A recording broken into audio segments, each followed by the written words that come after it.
মানে প্রথমবারের মতন আমি শসা চাষ করেছিলাম, তো আলহামদুলিল্লাহ খুবই ভালো লাগছে যে আমি একদিন পর পরই শসা তুলছি।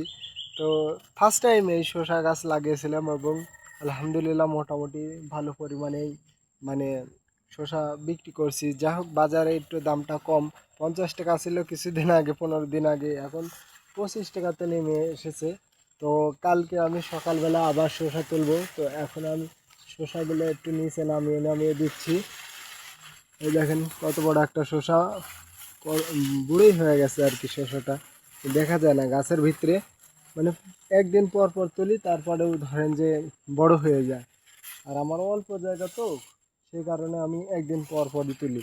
আর যাদের বেশি জায়গা তারা কিন্তু মানে প্রত্যেক দিনই তোলা লাগে এই শসাটা। মানে খুবই ভালো লাগে যে শসা এমন একটা সবজি যে প্রতিদিনই তোলা যায় আর কি। তো কেমন লাগলো ভিডিওটা অবশ্যই কমেন্ট করবেন।